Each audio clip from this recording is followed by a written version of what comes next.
picture you're about to see deals with the problem of self-destruction. Its purpose was to enable people to better understand the nature of this strange, tragic act. We should not be able to diminish this great human affliction until more people do understand it and appreciate its seriousness.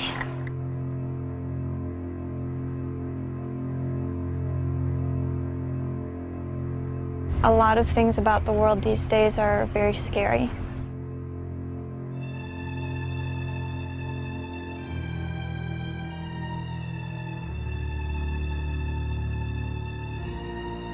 My generation may be one of the first generations where a lot of us die not of old age, because a lot of us may not make it there.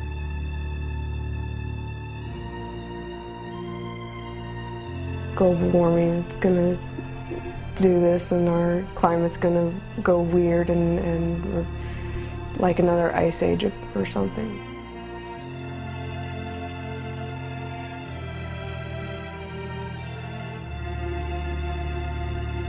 I think the scariest things aren't for me. The scariest things are thinking that I might leave a world to my children that would be really difficult and painful for them. I think we're all fucked. All of us, I think most of us in this room are going to die before we reach. I don't believe that we would wipe ourselves out entirely. I believe that we could probably fall down. There's got to be a way. There's got to be a way to live through it. You know, once we're able to look at the world without blinders and see the really horrific mess we're making of it. We have got to change our whole idea of the way that the world works. I generally just feel like everything is out of balance. Nothing that I can do will make any impact on the planet. We're living a way that doesn't work. We have to live a way that does work. So it's going to change. You can't change what's happening in Washington. You can't change what's happening over in Iraq.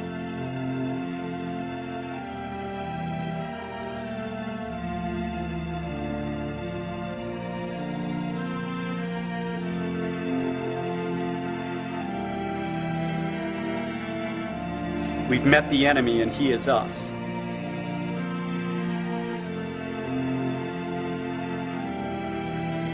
I guess I just tell myself that it's all going to be okay. You kind of have to keep going.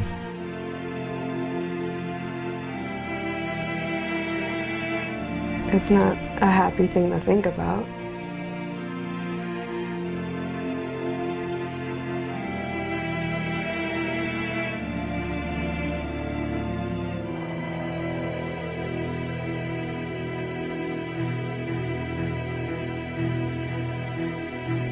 There was a time in my life when I was having this recurring daydream. I'd be sitting in my car, radio blaring, slowly making my way forward through a fast food drive-thru. I'd get to the window and they'd hand me my drink and my burger and fries. And as I waited for my change, off in the distance, a bright flash and a rising cloud. And as the full force of the nuclear blast washed over me, as the icy cold of my overturned Coke seeped into my jeans, I'd think to myself, what a way to go.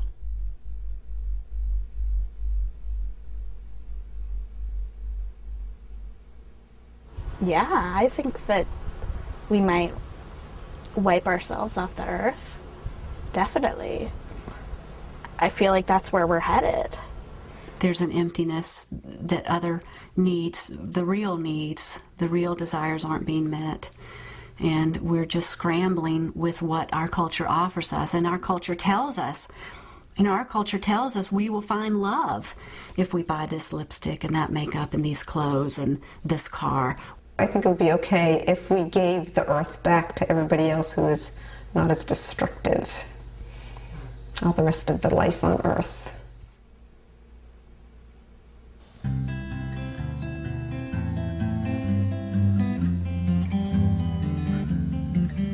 was born in the American Midwest, central Michigan, the water winter wonderland.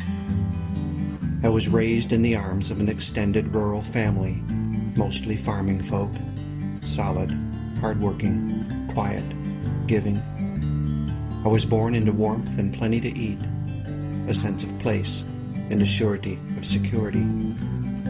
And I was born into stories, stories about the value of work and the right way to live, stories about God and country, about community, loyalty, steadfastness, and resolve, stories about the role and place of humans on this planet, stories about our relationship to something we called nature. I was born into stories. Nobody told me these stories. They didn't have to. The stories were the air I breathed, the water in which I swam, the ground upon which I walked. They were all around me. We didn't even know they were stories. We just thought they were the way things are. My world was a playground. There were fish to catch, boats to row, parades to watch, trails to hike, lakes to swim, snowmobiles to ride, games to play, presents to open, and family to share it all with. The days would end with sunsets and fireworks, and sometimes I would dance until I collapsed with joy. It was a magical land, cherry popsicles and warm milk, birthday cakes and store-bought costumes and brand-new chairs under the tree, a land of giant geese, well-dressed poodles, talented birds, and even more talented people. The earth was our merry-go-round, our monkey bars, our swing set. As long as we didn't look down, everything would be just fine. I was born halfway up the population explosion. I was born on the slope of rising CO2 levels. I was born in the foothills of a mass extinction. I was born on the rocky rise of oil production. I was born facing forward, looking ever upward, my first step a step upslope, a step into progress, a step into a vast and glorious human future.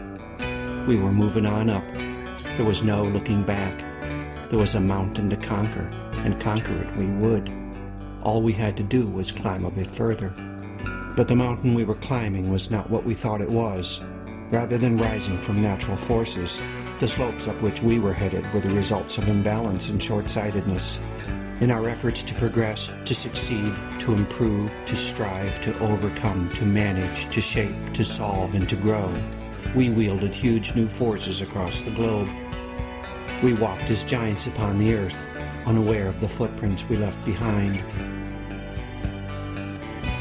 I have walked that path, unaware of my own big feet, enacting the stories of our culture, not stopping long enough to feel the instability of the slope underfoot. But in the late 80s, news of the ozone hole and global warming first hit me, and the ground began to shake. I stopped and looked around me for the first time. I got scared. I got involved. And then the shaking subsided. Or rather, I just got used to it. Life got more complex with the births of my 3 children. And there was climbing still to do, so I continued to climb. But the tremors were still there, underfoot. At night I slept, but fitfully, clenched with worries, my dreams assaulted by vague rumblings from the future. In my dreams I would stand at the pinnacle of the present and look out over the surrounding terrain, and it did not look like I had thought it would.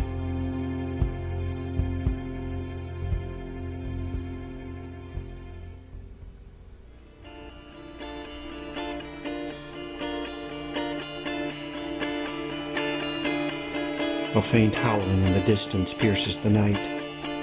The monsters we have created, lumbering to rampant life, are heading, even now, toward our village.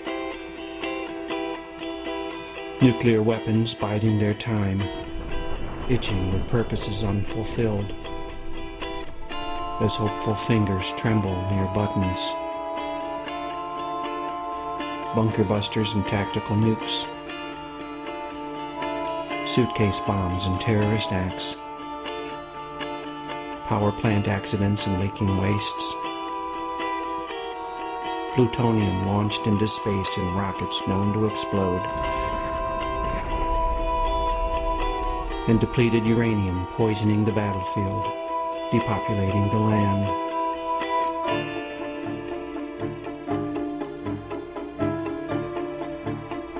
Chemical warheads and biological black magics, sarin and soman and VX and phosgene, anthrax and smallpox and plague, enough to take out entire cities, enough to cover the planet.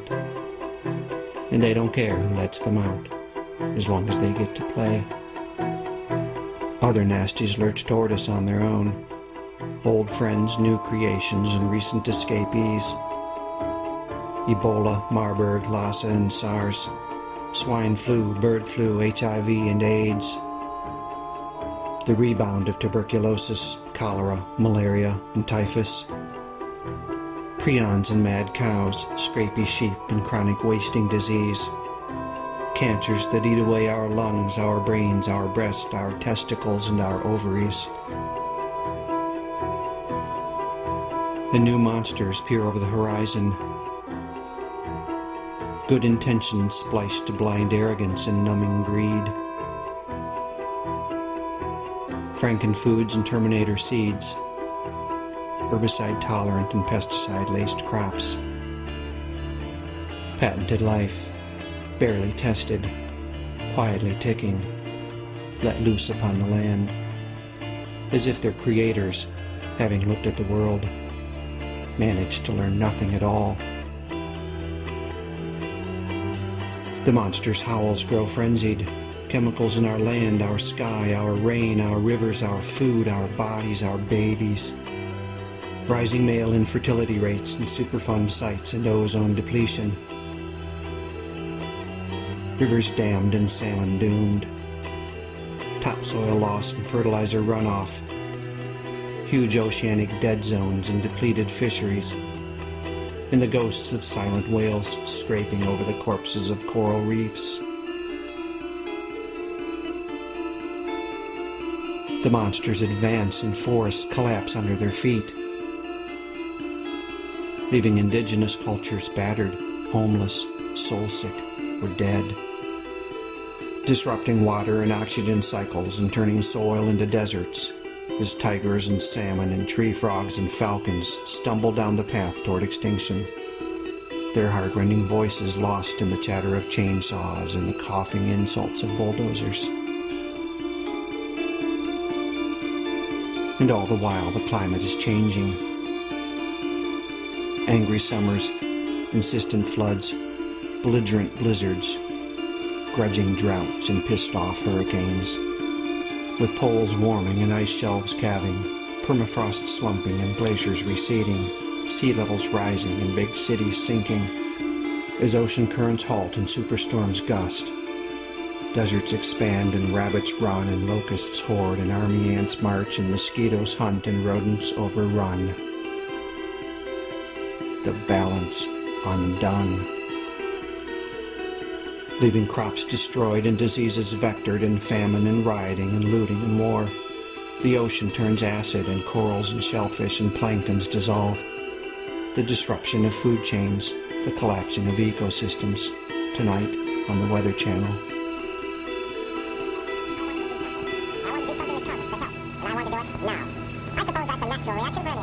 Watch it now while you can, because oil is peaking with no clear replacements.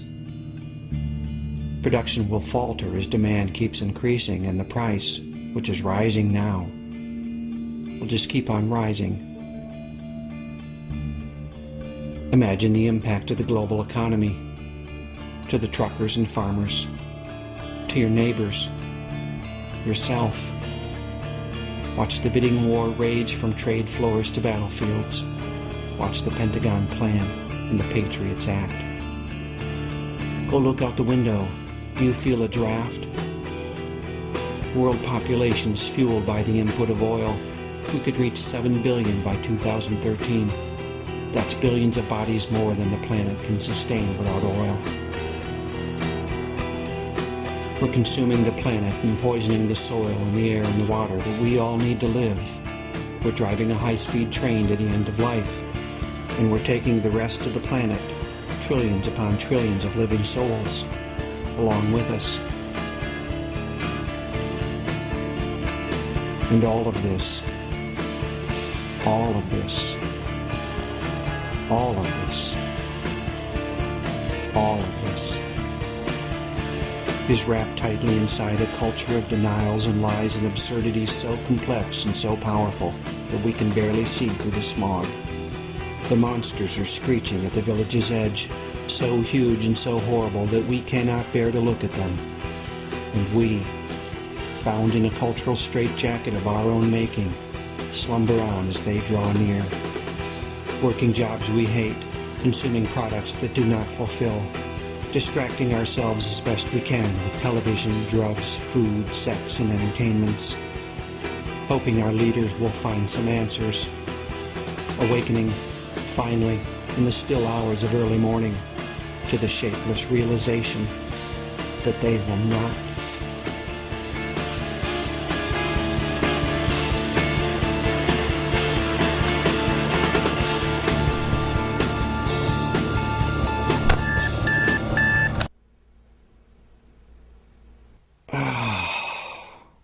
What a nightmare. Well, Johnny, you're in a pretty serious situation. But we believe, your mother and Mr. Benton and I, that you can make good without being sent away.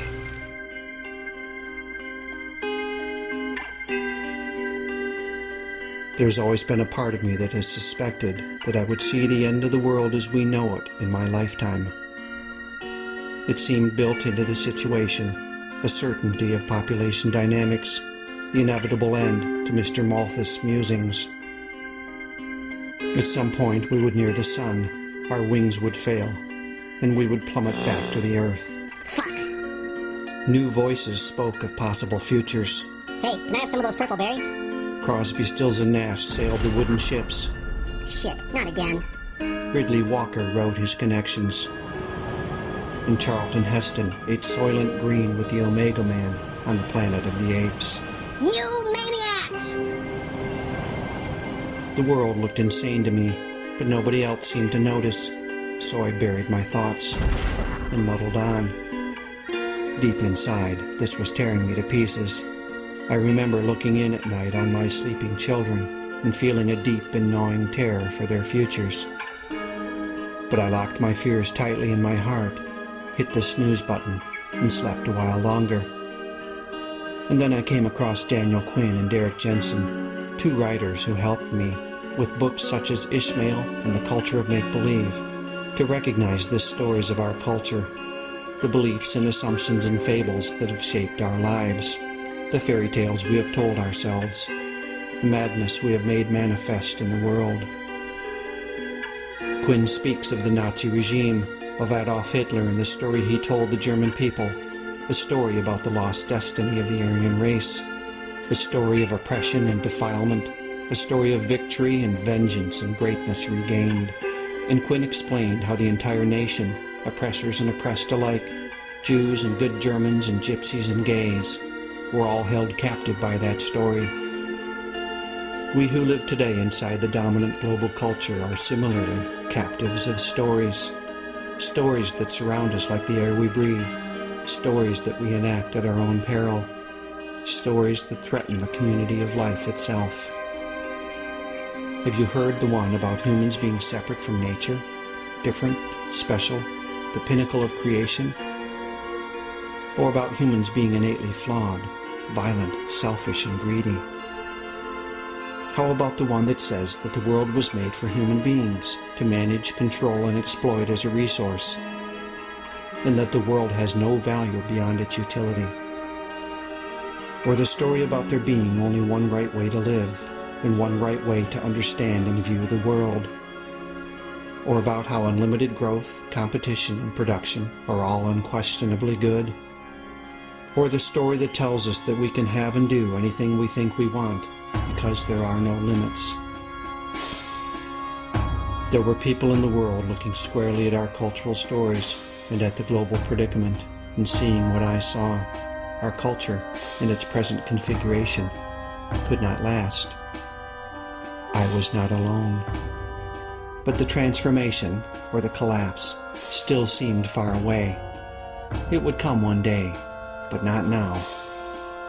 There was time. There was hope. Somewhere, there were people taking care of it all. And that's how it was for me, year after year. I lived the middle-class American life. I lived the stories I had learned as a child and tried as best I could to ignore the rumblings of fear that haunted my depths. And then I started to work on this documentary. 3 years later, having chewed our way through a mountain of books, articles, websites, magazines, newspapers, and documentaries, having attended lectures and meetings in salons and rallies, and having interviewed friends and neighbors, scientists and researchers and writers and activists and thinkers and feelers and more, and having talked and written and laughed and cried and worried and despaired and regained our power to plunge ahead again, one thing seems clear. The global environmental, political, and economic predicament we live in today is critical. The possible scenarios range into the highly disturbing, and the time frame seems, well, imminent. It's as though we've awakened to find ourselves on a runaway train, hurtling wildly down the tracks, held in place by powerful cultural stories and fueled by our desperate consumption of the very heart, blood, bones, and flesh of this planet. If we don't find some way to stop this train soon, we're going to reach the end of the line.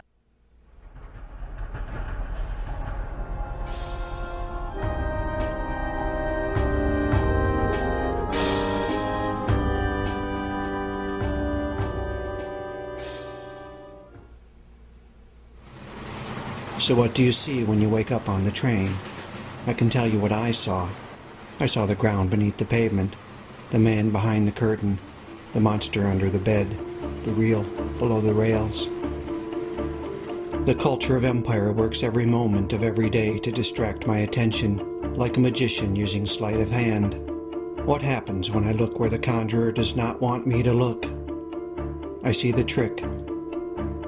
I see the reality behind the illusion. I see, if I look long enough, that the empire has no clothes. Ride with me a while. Look more closely at the train and the tracks and the terrain through which we're speeding. If we are to respond effectively, we'll need a clear understanding of the whole of the situation. For me, 4 aspects of our predicament stand out: peak oil, climate change, mass extinction, and population overshoot. In the fall of 2005, Sally Erickson and I circled the country by train, meeting with people to talk about these issues and many others. At some point, you reach the place where you can't get it out any faster. So when you get to that point, you've reached the peak. Then we start downhill. And once we start downhill, that's when economic collapse will occur. That's my friend Tom talking about oil, peak oil, and economic collapse. At first, I didn't get it, so I started reading. And on our trip, I met with some people who knew more about the situation. Over the last 150 years, we've created a society that runs on oil. And it's inevitable that we would have done so, because it's just such incredibly inexpensive, convenient, energy-dense stuff. I spoke with Richard Heinberg, a core faculty member of New College of California and author of 3 books on peak oil. The problem, of course, is that oil is a non-renewable resource. So even when we first started using the stuff, we knew that eventually we'd run out. I met with the journalist Paul Roberts, who wrote a book about oil depletion in 2004. At some point, since oil is a finite resource, you can't keep raising production. Usually this is about the halfway point. When you've depleted half of the resource, it becomes harder and harder to raise production. It doesn't mean you run out, and a great deal of oil is still coming out of the ground. If we were to peak tomorrow, we'd still have 82.5 million barrels coming out of the ground every day, but it would be really hard to get 83.5 million barrels. Gerald Cecil, a professor of astrophysics at the University of North Carolina at Chapel Hill, has been so taken by the oil situation that he's now writing a book about it. The rate with which oil has been coming out of the ground has stagnated. It's stagnated at 84 million barrels of oil a day, which sounds like an incredible number, but that's what we use to power ourselves at today's rate of use. And as the world population continues to grow, and as prosperity presumably continues to grow and people power up in their energy use, we get to a situation where there isn't any excess capacity to keep that powering going. And at some point, you end up with a flat supply and a growing demand, and you have serious problems. And that's the nature of peak oil. Are we at or near the peak of oil extraction? There are many signs that we are. Discoveries of new oil peaked right around 1963-64. That was a long time ago. So we're not talking about a couple of years of bad luck in exploration. This is a long-established trend. We've been discovering less oil with every passing year. It's at the point now where we're extracting and using about 4 or 5 barrels of oil for every one that we discover. Now, the oil industry responded in a number of ways, but one of the things it did was begin developing some amazing new technologies to help it find more oil faster. And despite this huge investment in technology and these great leaps forward, the rates of discovery are still declining. Country after country is reaching its own national all-time oil production peak and going into decline. The U.S. was one of the first to do it back in 1970, and now something like 30 or 33 countries are past their peak. And so it's inevitable that within the very next few years we'll see the global peak in oil production. Nobody's ready for that. Not ready for what exactly? What will the end of cheap oil mean for the world? I went to speak with the writer and activist Jerry Mander.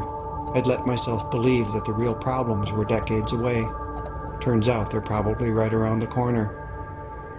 All the structures that now exist, our urban formations, our transportation systems, our means of getting food, globalization as an economic model, capitalism as an economic model, which depends upon constant expansion and growth and ever more resources. It cannot possibly continue to exist because they're all based on the root base of all of it is the existence of cheap energy. In order to avoid a deflationary depression, we have to have continual growth in the money supply, which has to be based on continual growth in economic activity, which must be based on the continual growth in available energy and raw materials. We've built an economy based on the idea that it has to grow every year or else collapse. So soon the economy won't be able to grow, and all signs are that we may be facing a kind of global economic collapse because of peak oil.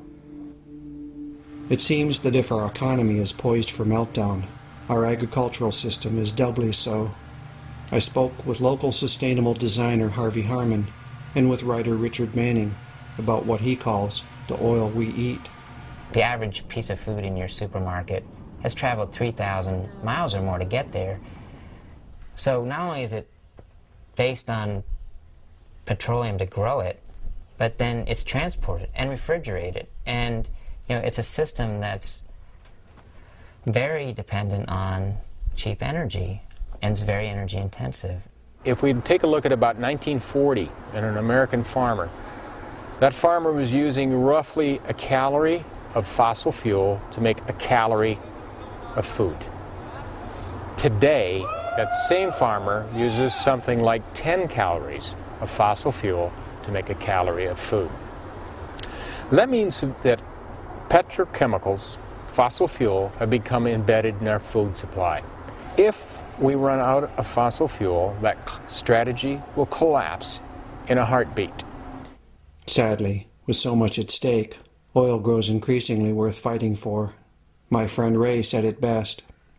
Prices will naturally begin to rise, and people will probably fight over it more, and the U.S. will almost certainly, with whatever means are necessary, make sure that we get everything we need, and so that will probably make for an unhappy rest of the planet. it's a permanent state of affairs. You know, the fuel crisis will be over in a couple of 100 million years when everything is settled down and there's a lot more having been made from all of us. Having, you know, been squished back under. It takes a long time. Peak oil got my attention. The ramifications are enormous, and if the oil situation is bleak, some say that the natural gas situation is even worse. As writer and professor Otis Graham said, "We've had 300 or 400 years of fossil fuel. It's coming to an end. Is that an historic turning point? It's breathtaking." Even more breathtaking is what happens when we burn this stuff. Scientists used to talk about climate change in terms of centuries. Now they're talking about decades. Now they're talking about next year. Now they're talking about now. My friends and neighbors are talking about it too. We've increased the levels of carbon dioxide in the atmosphere, which traps heat in the Earth's atmosphere, which raises the temperature. The glaciers are melting, the sea ice is melting. You know, the polar ice caps are basically melting. And I hate it. I hate feeling like we've done this to nature, and not to mention all of the animals, all of the wildlife that are going to die. It'll begin to happen. It's already beginning to happen. It's happening everywhere. You know, it's happening. It's terrifying. It's a drag. That's putting it mildly. The only good thing I can think to say about climate change is that when I understood the climate situation, I spent less time worrying about oil. Some people have said, and I think they're right about this, we're going to run out of air to burn before we run out of fossil fuels to burn. In other words, the fossil fuels are creating the global warming problem, the CO2, and the pollution problems. And if we keep using those, it's not really a matter of when we run out of fossil fuels, it's when we befoul the atmosphere so much and create so much global warming, it's irrelevant how much gas we've got left. There, see what I mean? You feel better already, don't you? So whom else could I speak with about the climate? Turns out I didn't have to go very far. William Schlesinger, Dean of the Nicholas School of the Environment and Earth Sciences at Duke University, had this to say. We have raised globally in our atmosphere the concentration of carbon dioxide from about 280 parts per million in the late 1800s to close to 380 parts per million today. That's roughly a 30% increase. And the projection is that we'll be 550, 560 in the year 2050. Schlesinger's colleague at Duke, Professor of Conservation Ecology Stuart Pym, added this. There is now a strong scientific consensus that that has caused warming over the last several decades, maybe centuries. And there's a strong expectation that it will continue to do so. So, greenhouse gases on the rise, temperature on the rise, more floods, more droughts, rising sea level. It's been in the news for some time now. How does this impact the community of life? Birds are arriving earlier in the springtime. Plants are flowering earlier. Species ranges are moving northward. We are seeing an extraordinarily strong signal, biological signal, of what global warming is doing for us. Crops and trees will grow in places they don't grow today. We have a lot of suspicion that they may not grow as well. And we're beginning to see extinctions of species that have literally no place else to go as the climate gets warmer. There's one impact I found particularly sobering. The carbon in the atmosphere goes into the ocean and gets absorbed in the ocean as, I want to say, carbonic acid. Changes in the atmosphere, for example, of carbon dioxide can be buffered by absorption of the carbon dioxide into the oceans, that as you do that, you do change the acidity of the oceans. And we are finding that there's a measurable change in the acidity of the oceans. And that is making it harder for the plankton to form their shells. And if there's a plankton die-off, that's the bottom of the food chain. Plankton, as well as corals, are threatened not only by rising acidity, but by rising temperatures. Phytoplankton levels have declined by as much as a third in some northern oceans, and this has resulted in significant impacts to fish and krill and bird populations. But the reported dangers go far beyond a breaking of food chains, which is bad enough. Phytoplanktons produce half of the oxygen we breathe. Half. And they are a major carbon sink. When plankton dies, more carbon remains in the air, which means more warming. On top of this, new evidence shows that climate can shift very rapidly. Slow changes can build to a tipping point, and the system can then shift abruptly to a new state. This is happening in the oceans, where a global current known as the Grand Conveyor Belt is now being impacted with possibly disastrous results. As Douglas Crawford Brown, director of the Carolina Environmental Program at the University of North Carolina at Chapel Hill, told me, the amount of carbon dioxide that we're putting out into the atmosphere is rising to a point now where most scientists would agree that we may be at a sort of tipping point. We may be at a point where we're going to start to get so much carbon dioxide into the atmosphere that feedback mechanisms that control the temperature of the Earth will start to be stretched a little bit too far. The classic one is you get too much melting of ice, it flows into the ocean, and you shut off the conveyor belt. And if that happens, this will cause dramatic changes in the climate in England. I mean, England would literally become Norway or Sweden, if you look at them on the globe, if the conveyor belt were to be slowed down. And we're starting to see changes of those magnitudes.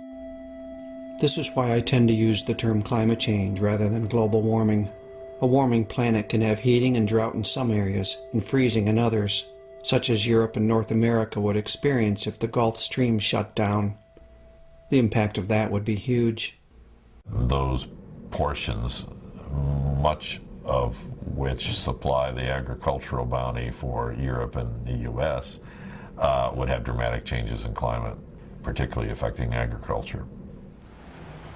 There are a number of self-reinforcing feedback loops now in operation. Here are two such processes.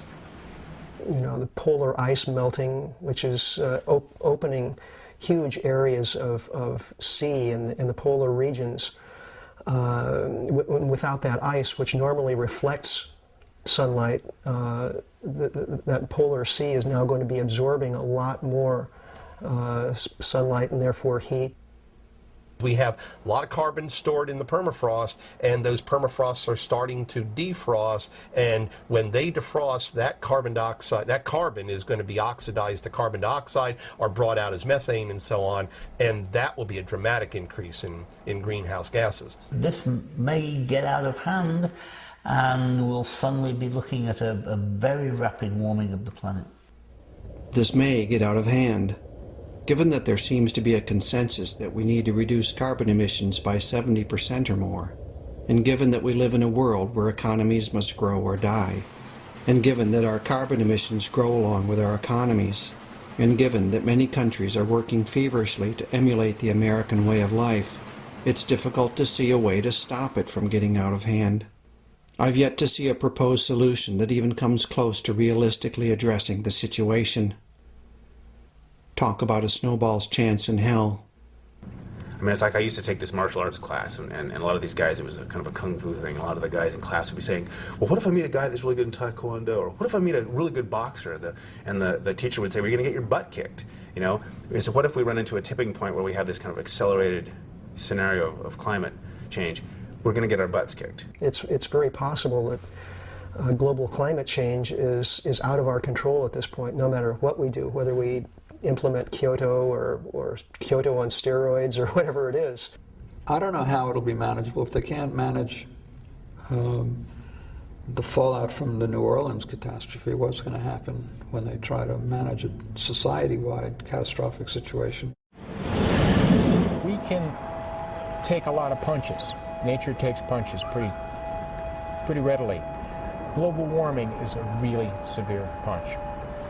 And all that we depend on for natural systems and agricultural systems is about to be wiped out pretty drastically. About to be? What is he saying? Do we dare speak of such disasters as inevitable? If we speak of inevitability, will that overwhelm people? Will they slide into apathy and diversion? Isn't that where people already are? I don't feel like I can afford to look at anything less than the truth. And then I must ask, what are we made of? Who will we be in the face of such truths? If we don't look at these things, one thing seems certain. Generations to come are not going to be very happy with us for refusing to get serious about these hugely important issues. What really gets me is it's not just our human descendants. Millions of species and more are now threatened by our behavior. And for many of them, there will be no generations to come. We're killing off all the life forms that give us life. We have black holes in the ocean. There are no fish in places in the ocean. What's happened to the fish? What's happened? That's my friend Barbara, who spent her life as a teacher and activist, working for the life of this planet. The thing is, we know what's happened. My son Jack knows. He's known since he was a kid. I mean, everybody knows the problems, the deforestation, the pollution of rivers, the garbage, overpopulation, all of these things. The planet isn't built for us to do that. It's not built in such a way that it can take that. I mean, we have to live on the planet, so if we're going to destroy where we're living, then that's going to be a problem. Destroy where you're living. A problem? What are the analysts and scientists saying? Geologists mark geological time by catastrophe. When did the comet hit and wipe out all those species? When did the fossil record change? So what was there yesterday was not there the next day. And we're in one of those periods right now, but it's human-caused. And we're seeing an order of extinctions now that ranks with the great catastrophes on the planet. Currently, we are driving species to extinction probably 1,000 times faster than they should be. We will lose somewhere between a quarter, maybe as many as a half, of all the species on Earth within the next century. I think what he's saying is, that would be bad. When I spoke with Daniel Quinn, he seemed to agree. If this goes on, and on, and on, and on, there's going to come a point when the system is going to collapse. What is it that's going on and on? Nothing less than the people of empire devouring the world, as my friend Kevin put it. Humans are taking over the whole planet, and everything else is being crowded out. Crowded out, felled and milled, caught, cleaned, and canned. The numbers show that the culture of civilization is eating itself out of house and home. On land, we consume 40% of what's known as the primary productivity of the planet. If you look at how much green stuff the planet produces every year, we use about 2/5 of that. We consume it, our domestic animals consume it, and we use wood and fibers like cotton. I drive through the country and see it. Forests are now fields and parking lots and box stores. We grow crops and livestock and billboards and cell phone towers, bulldozing and bush hogging our way around the globe. And it's a destruction of the places where species live that's the principal cause of species becoming extinct. It's the same story in the oceans. Many people think that the oceans are vast and untouched. And in actual fact, we take about 1/3 of the production from the oceans, too. Our fish stocks all over the coast of the United States and certainly around the world are getting perilously close to collapsing. Most of the desirable large predatory fish, snapper, swordfish, and the like, have been reduced down to 10% of their previous population. Down to 10%? Maybe that's why we're now eating tilapia instead of cod. The cod is almost gone. And with your tilapia, may I suggest a big tall glass of drinkable water? When it comes to fresh water, we probably take about half of the available fresh water. Part of the way we've fed the planet over the last 30 years, as we've doubled population, is to use a whole lot of water. Our agriculture is now the leading user of water in the world and in this nation as well. Our watersheds in the United States have been so highly developed that even small changes in the amount of water that falls are beginning to cause large implications for society's availability of water. Multiplying the impact of consumption and habitat destruction is the fact that, with fuels, with pesticides and herbicides and industrial chemicals, with noise and with electromagnetic waves and with human activity and with structures of control and domination, empire is literally and metaphorically poisoning every square inch of the planet. Yes, life will recover from what we are doing to the planet, but don't hold your breath. It's going to take millions of years. It's going to take an incredible number of human generations. Trillions of people will live in a biologically impoverished world if we don't stop our human impacts now. I spoke with Daniel Quinn about this mass extinction. He gave me a metaphor that has haunted me since. We are like people who live in a very tall building, brick building. I live on the top floor, and every day we go out, go down to the lower floors, and at random we knock bricks out and take them upstairs to the top and build higher. Every day, downstairs, 200 bricks, take them upstairs. And the building is perfectly stable. But it's not going to be stable forever because we are attacking the structural integrity of the building. 200 species a day, day after day after day, year after year. And as our population increases, it's going to turn into 400 species a day, 1,000 species a day. And there's going to come a day when the system is going to collapse. 200 species a day. This is calamitous. We may already be well over 200 bricks each day, and it looks to me like the building is not far from collapse. Everything in me wants to run out of the building before it comes crashing down around my ears. But where would I run? Empire now covers the planet. The building is everywhere, and almost all of us are inside of it. All of us. All 6.5 billion of us. One of the hardest things to talk about is the human population explosion. The friends and neighbors I spoke with all seem to agree that the enormous increase in human population would soon have to be reckoned with. We're approaching full tilt, I think, in terms of what the planet can sustain. Any species that has outgrown its environment is pressed for resources. Is it just all going to end, and is that going to be the solution?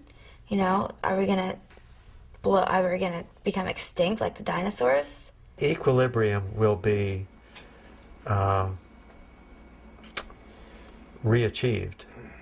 Unfortunately, nature is a harsh taskmaster. Because we're so intelligent, because we're such a different class of animal with such a big brain, we have the ability to understand and foresee and prepare and stuff for these things.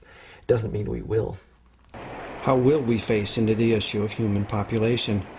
I went to speak with William Catton, a professor of sociology and human ecology at Washington State University, now retired, and author of an amazing book on ecology and human population called Overshoot.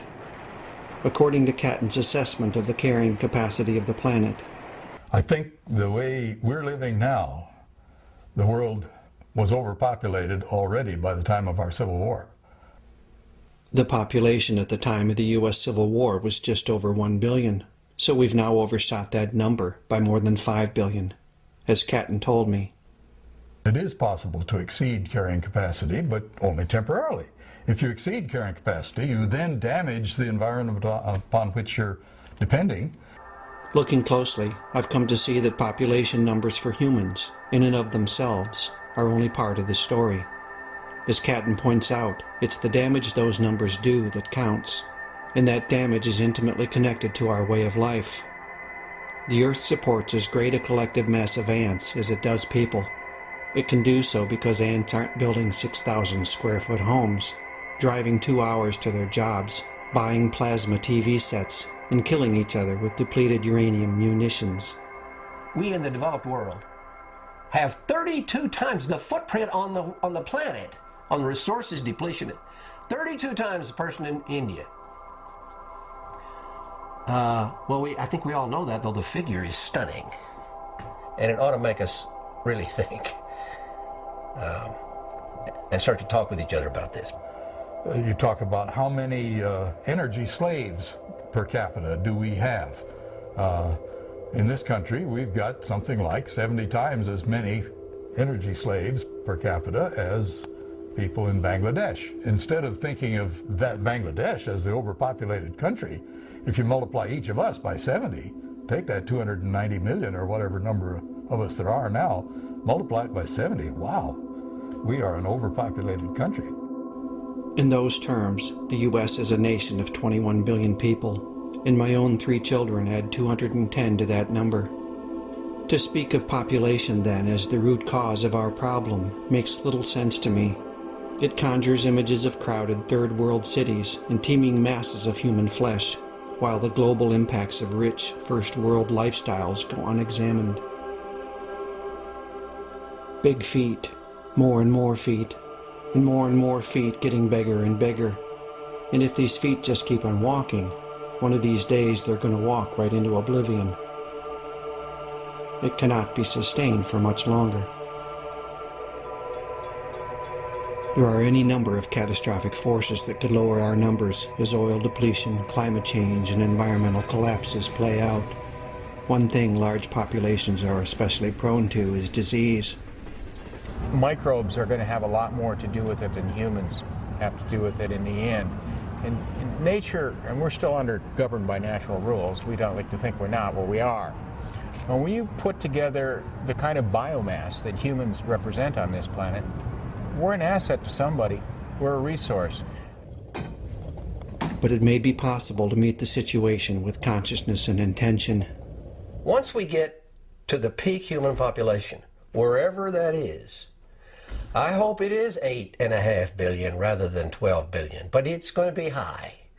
Whenever we get there, what? Do we have a vision of what we should do? I mean, we got to the peak, and there's trouble all around us. What should we do? Somehow we've got to devise a way for obtaining a soft landing as we reduce the population from 6+ billion down toward 1 billion. If we decide we want to reduce it, we can see to it that the reduction occurs in a more humane way than it will occur if we just try to keep on business as usual. Humanity's never been in this. This is new. This is new. And this is big. And this is not being talked about. And because it is not being talked about, we have no clear idea how we might devise that softer landing. Talking about it, then, clearly and honestly, is the first step. Without that, catastrophe is inevitable. But either way, our global population is going to be reduced. This is what I had to face. The population of my species is going to be reduced.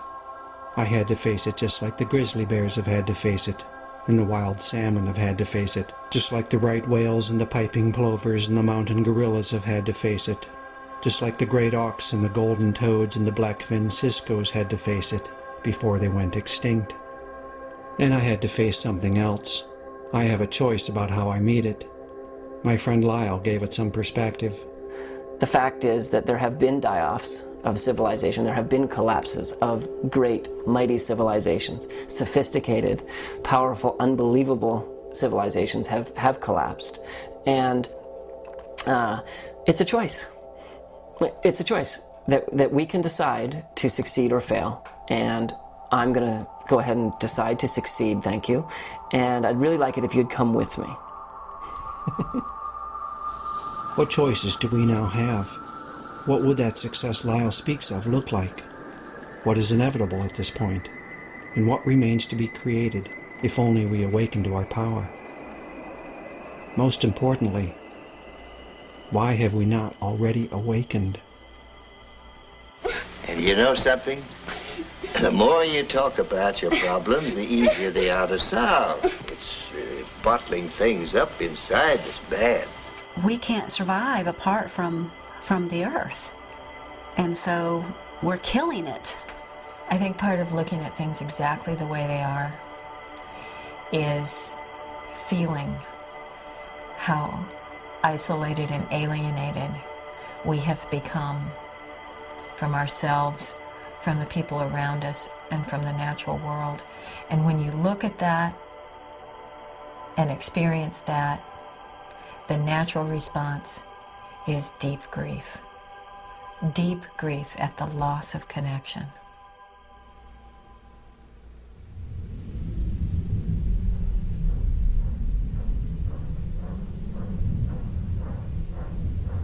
There are other issues we could have looked at.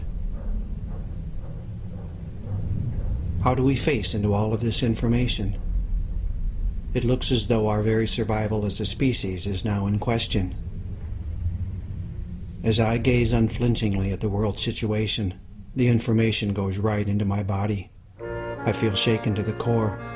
I feel like running away.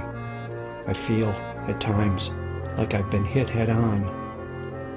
I know I'm not alone. I wish I had some magic potion. I wish I had some easy fix. I wish I could just tell you that everything is going to be okay. But of course I can't tell you that. And probably, deep down, you already know that. What chance do I really have, Doctor? Mr. Marshall, I have no desire to mislead you. I'm sure you realize that recovery is not a sure thing. 36 years after the first Earth Day, 44 years after Silent Spring, the planet is closer now to ecological meltdown than it has ever been. If what we want is to stop the destruction of the life of this planet, then what we have been doing has not been working. We will have to do something else. When we stay focused on the question, what do? We don't ask the more basic questions about how did we get here? And if we don't ask those questions, I don't think we've got much chance of affecting the kind of radical change that we're going to have to affect if we're going to make it. Well, I appreciate your being so frank with me, Dr. Swanson. I guess I don't have to tell you how I feel. From my experience, talking about how we feel is exactly what we need to be doing, and we'll also need to question some assumptions. One assumption I question is the one that tells us that since scientists can help us understand the situation, they are automatically equipped to tell us how to solve it. But there are forces at work in the world that cannot be understood through a microscope. What are the forces that brought us to this point? And what are the forces that keep us stuck here? I went to speak with the people who are trying to answer these questions. I realized that I would have to step outside of the culture so that I could see it from a new perspective. Deep inside the tangle of problems that threatens the entire world, there rages a boundless blaze of cultural fire, the locomotive power for the cultural train we're all now riding. An engine not of steam or diesel, but of story and myth, habit and belief. An engine racing out of control. It's time to look more closely at the culture of empire. So how did we get into this mess? Wow. That's a cosmic question. Many analysts think it started about 10,000 years ago, when humans began to engage in a new and fundamentally unsustainable style of food production. What we invented was something that I call totalitarian agriculture, which is predicated on the notion that it all belongs to us. We can kill off anything we don't want on the land, put a fence around the land, we can grow the food we want on the land, and nobody else can touch it. That slippery slope that we're on right now, we started walking on that 10,000 years ago. And it is because of an inherent problem in agriculture. Agriculture really depends on disturbance. There's no way you can do agriculture without doing that catastrophic damage. So it makes agriculture fundamentally unsustainable. The surplus from this new way of getting food had immediate effects. It has fueled this tremendous population growth of ours. Our growing population is always catching up with our food production. We have a food race on our hands. We grow more food and the population increases. So we grow more food. It's a race that can't be won. On top of that, totalitarian agriculture also consigned its practitioners to a life of hard work and poor health. As a species, we had food before us for all of our history, which is 200, 300,000 years. When you look at 10,000 years, it's relatively minor in that space. But we were hunter-gatherers. And so nature grew our food in its way as opposed to our way, which is agriculture. We didn't grow food, food grew. Yeah, it's hard for people to accept the fact that the more you base your society on agriculture, the harder you work. If we look at archaeological sites around the world, and people have done this, in all the locations, this is not a cultural issue, in all the locations where agriculture began in Asia, in the Mideast, South America, and Central America, we will find people who are stunted, short, their teeth are invariably gone because of the carbohydrates they're eating, turn into sugars and rot their teeth out. They're misshapen, they're asymmetrical, they show every evidence of suffering all sorts of disease. This new type of agriculture both required and allowed more settlement, and with that came the beginnings of wealth and inequity. If you go to pre-agricultural towns, you'll see a series of houses all about the same size. And almost instantly when agriculture occurred, you can go to any town in any agricultural site in the world, not just in Western culture, and see a few very large houses with granaries connected to them and a whole series of smaller houses. That kind of social inequity began almost immediately with agriculture. As Quinn and Manning point out, early agricultural peoples were not better off than their hunter-gatherer predecessors. This was news to me. The psychologist and cultural analyst Chellis Glendinning points to other consequences of settlement and agriculture. Before, when women were moving around and very athletic and carrying their babies and having a diet that wasn't so high in carbohydrates and nursing their babies for long periods of time, then women did not ovulate very often. But when women became sedentary, women began to have regular cycles. And so more babies were born. And so guess what? Then you have to make more farm. And then you have to expand the area that's fenced off. And then, oh, maybe you're going to meet up with someone else who's coming that way, you know, another group. And so then you have to have a war. We're taught to regard agriculture and settlement as the normal and natural way for humans to live. So it was a bit of a shock to learn how these basic cultural changes were the fundamental cause of so many of the problems that have dogged us through the centuries. Derek Jensen speaks to the end result of all of this cultural change. I think one of the best lines I ever wrote was that forests precede us and deserts dog our heels. When I think of, or when you think of the plains and hillsides of Iraq as the first thing that you normally think of, cedar forests so thick the sunlight never touches the ground. I think for most of us that's not the case, but the first written myth of this culture is Gilgamesh cutting down those forests to make cities. Cities. Settlements begat villages, which begat towns, which begat cities.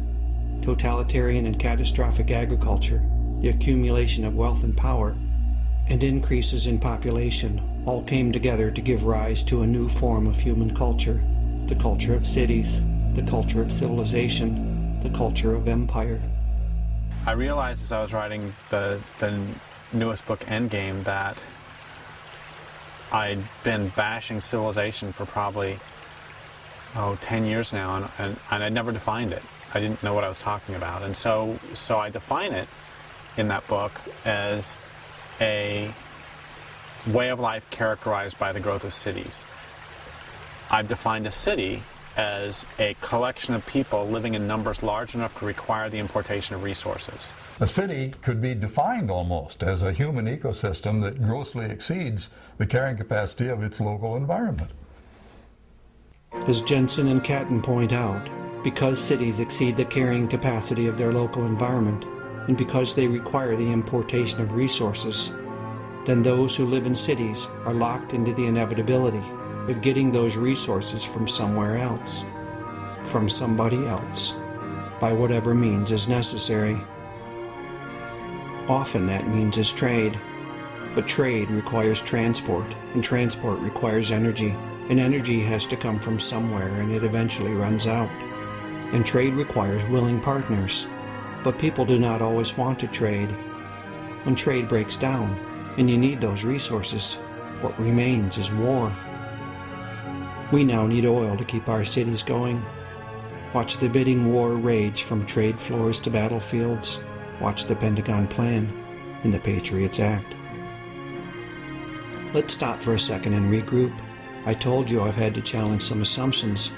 We've been doing agriculture and expanding and growing and building cities and accumulating material wealth for so long now that it just feels like this is how things are supposed to be. But how can a way of life that is destroying its own support systems be considered how things are supposed to be? They did eat every herb of the land, and all the fruit of the trees, and there remained not any green thing. Let's move on. Once our native human intelligence and creativity was combined with the defining impulses of empire, things began to snowball. We kept using more and more sophisticated technology so we could put off the inevitable, which is we've got physical limits. Using the power of technology, we could break through the limits and laws and rules that kept the community of life in balance for millions of years. Temporarily. Rules. All the time rules. I'm sick of them. Excuse me for interrupting, boys and girls, but maybe you would like to find out just what it would be like if there were no rules. But how could we do that? By going someplace where there are no rules. There's no such place. But maybe there is a way we could go to a place without rules. How? By using our imagination. Now let's all pretend real hard. And pretend we did. Thinking we had no limits, our power to control went right to our heads. As historian and geologian Thomas Berry put it, we in America are fantastically absorbed in the fact that we are controlled, in a sense, of the destinies of the universe. So, and whatever we do is what needs to be done. What I say goes, see? I'm the law around here.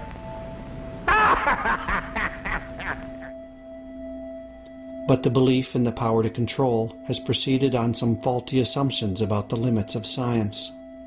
Science has given us a way of understanding the Earth in such a way as to enable us to use the planet. That's the challenge, the use of the planet. And that's the fatal aspect of science, is that science gives us the power, but it doesn't explain how to use the power. I've been confused about technology. I've heard all my life that technologies themselves are neutral, that it all depends on how we use them, that they can be used for good or ill, depending on the wisdom and intelligence of the user. But, as Jerry Mander explains, but that's completely wrong. You can do an analysis of every technology and find its beneficial aspects and its negative aspects. The idea that it's just about the way we use it is absurd, because these are built-in factors. As an example, the difference between nuclear and solar is more than in how we use them. Each technology has built-in characteristics that determine how they end up being used, and who uses them, and for what. Military scientists are not now working on a solar-powered warhead, and neither am I looking to put a nuclear water heater on my roof. Because of this misunderstanding, it's easy to get trapped in the myth of the techno-fix. Ever since that division of humans and human space away from the rest of the world, there's been one problem arising from that situation after another. You know, oh dear, we have to pipe in more water for the more farms, you know. Oh dear, now we have to travel great distances. Oh dear, now we need more resources, we need more land. whatever. It's been one technological fix after another. And then as soon as you try to answer something with some kind of a technological fix that doesn't really go to the root of the problem, then there's going to be new problems. And then it just rolls along, you know. And so now, I mean, you look at the state of the world now, and half the people in the world are living in urban areas. You know, so how do you answer that?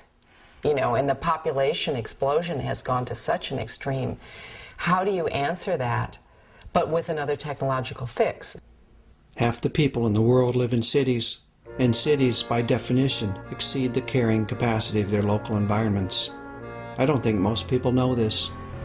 But you'll agree that to make up your mind fairly, you have to know all the facts. See, I don't think you know all the facts. If we knew all the facts, we'd have discarded the myth of the technofix a long time ago. To my eye, our crisis, at its deepest levels, is a crisis not of technology, but of meaning and purpose. We keep acting like all we need do is throw more technology at it, while we fail to understand, or even see, the clearly cultural issues that doom to fantastic failure these ever more desperate attempts to keep the present system going. We've been pretending for so long, we've forgotten what we once knew. You can't survive in the long run if you don't follow the laws of life. As we settled into agriculture and civilization settled into us. We fenced ourselves off from the world. And everything inside the fence became what we needed to survive, and everything outside the fence became threatening, wild, you know, uncontrollable. Keep it out. And our technologies cut us off from our own experience.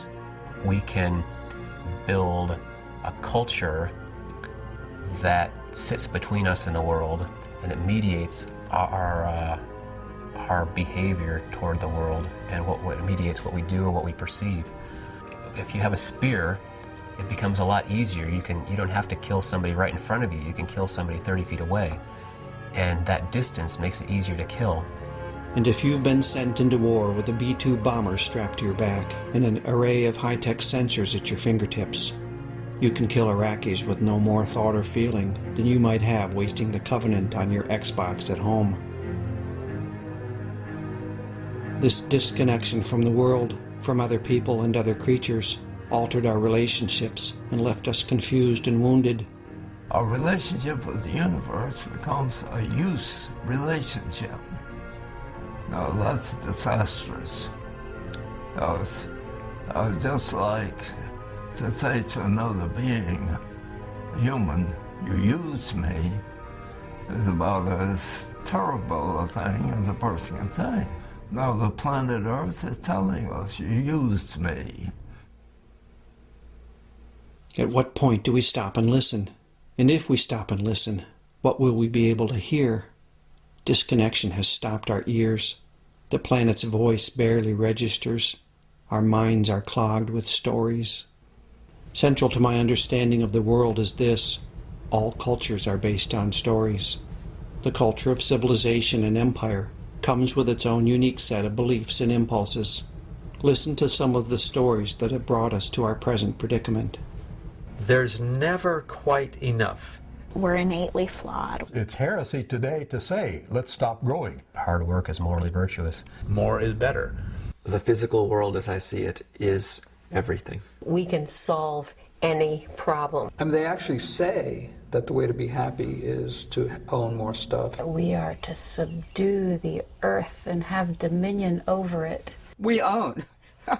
We own the planet. We own everything here. We own these resources. Humans have rights, and nothing else have rights. There are many times in which people just don't want to be told that such and such a place is off limits to them.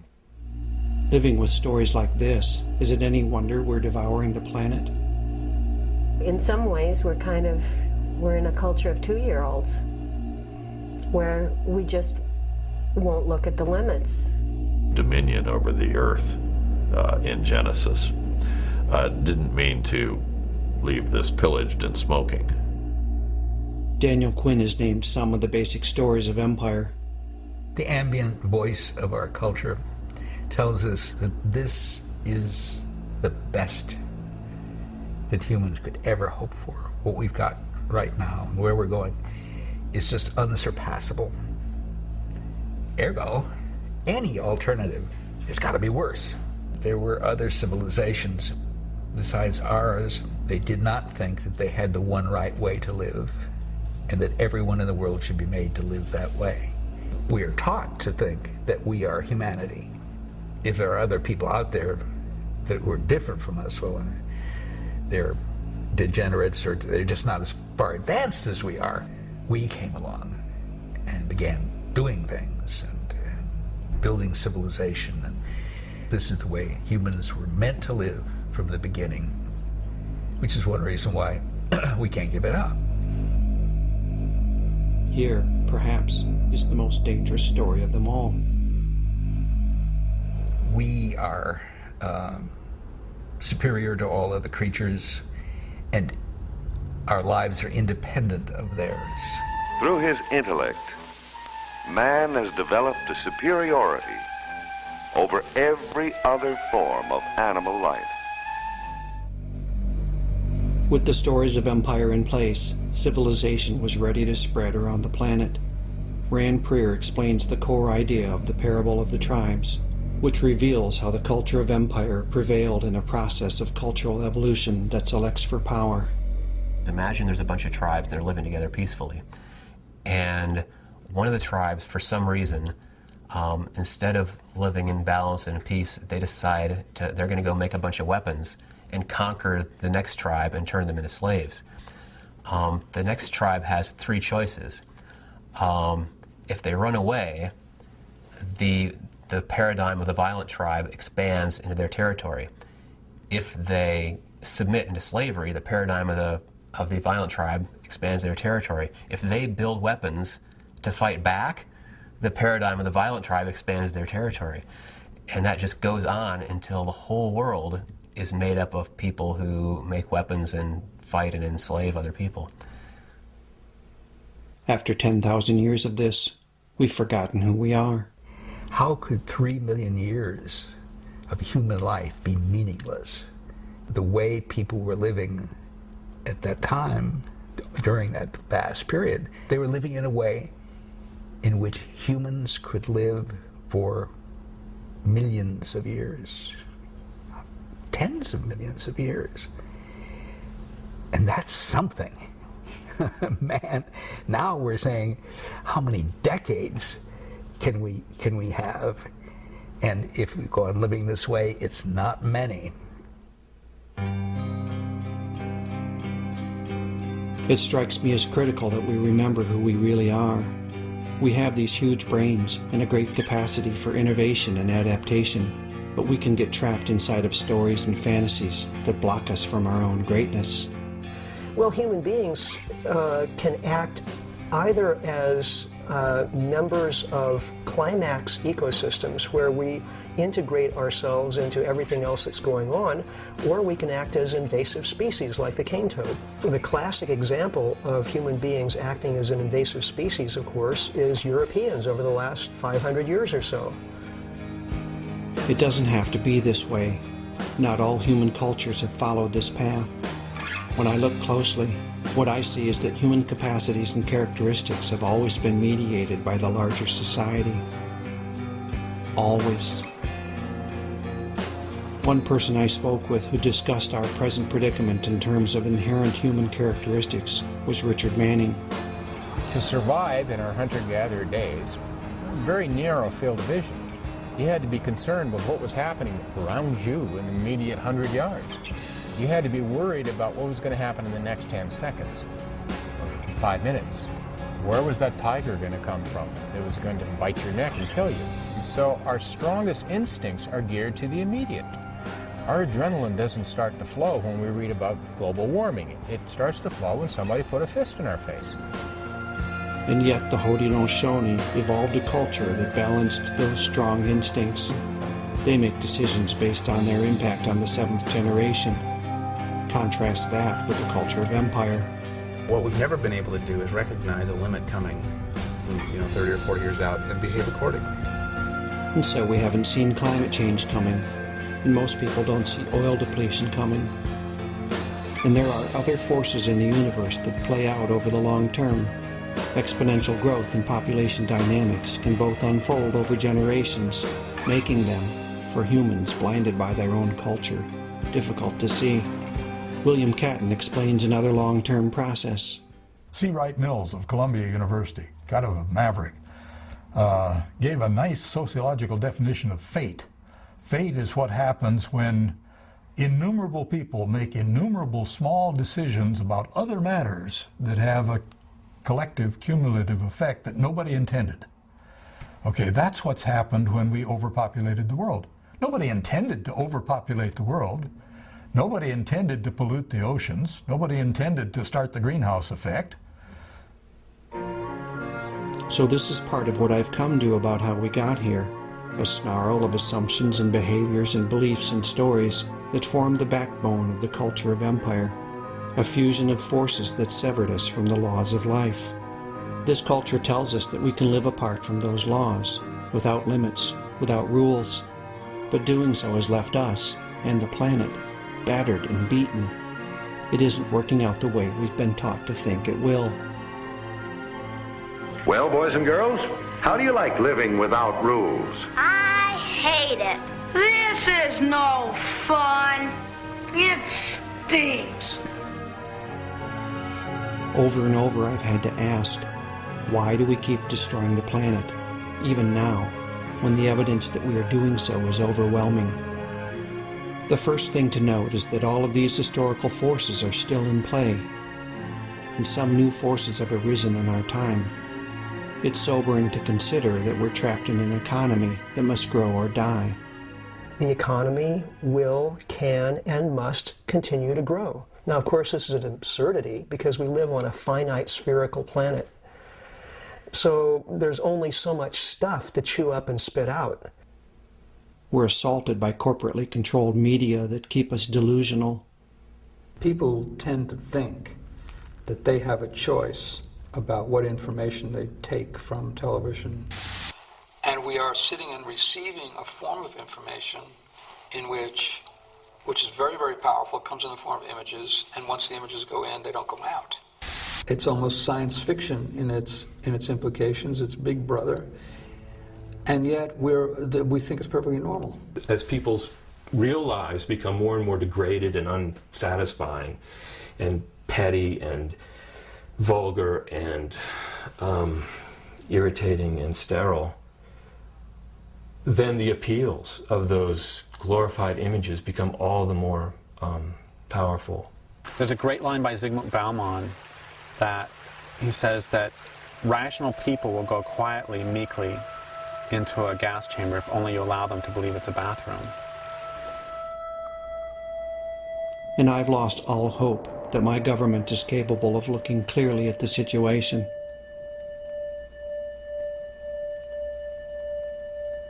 Sadly, it looks as though much of our educational system leaves us totally unprepared to question the dominant culture.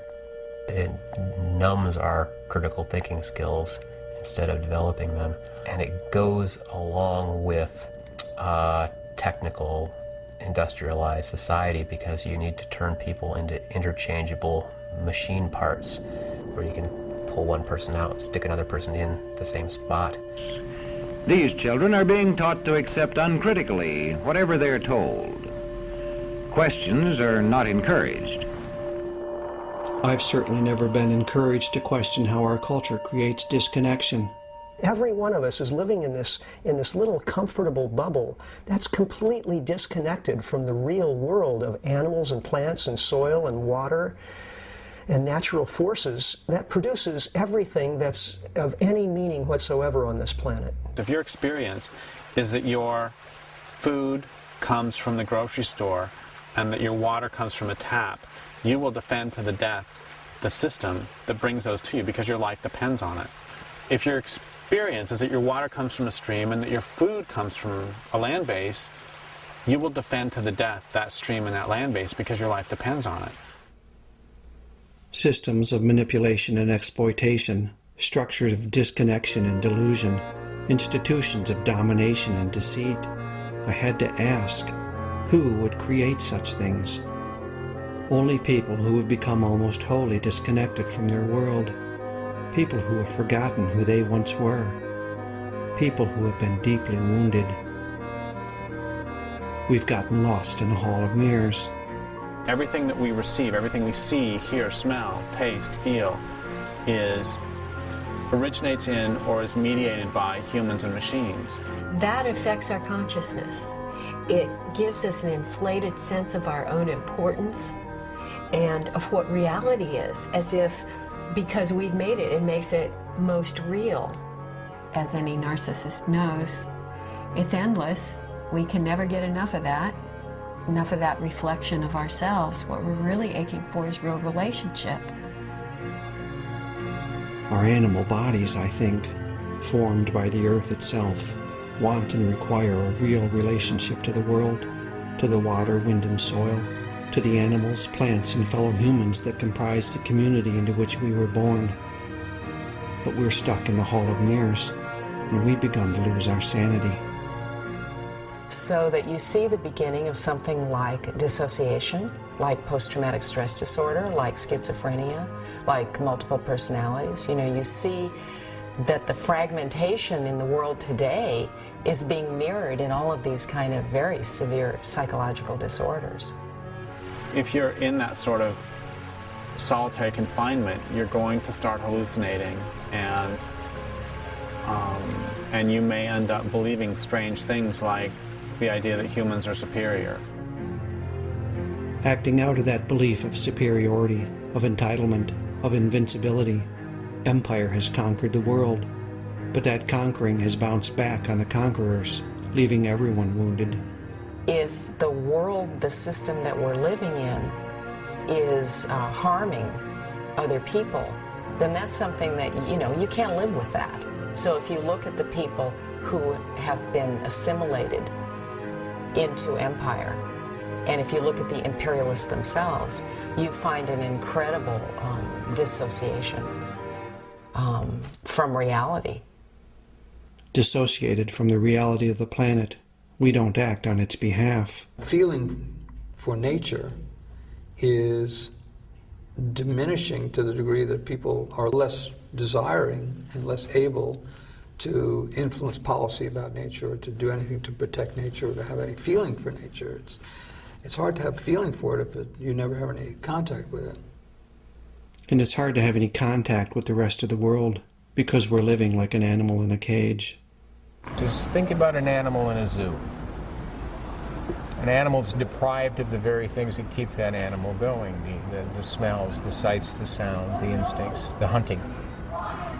And they become psychotic, literally psychotic.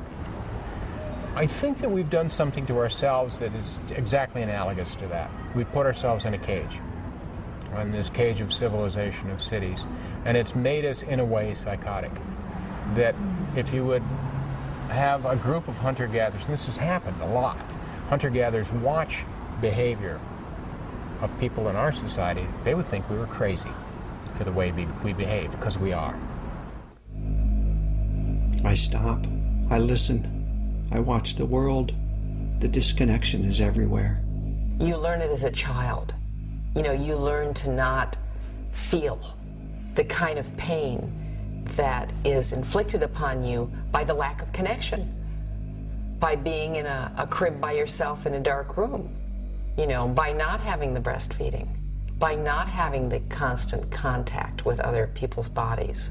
Television viewing for children, and I think to some degree for adults, is a training for more hyperactive lifestyles and hyperactive informational systems. And that is putting people into a kind of emotional, psychological state which makes it impossible to relate to nature. So, I mean, it's concrete alienation again.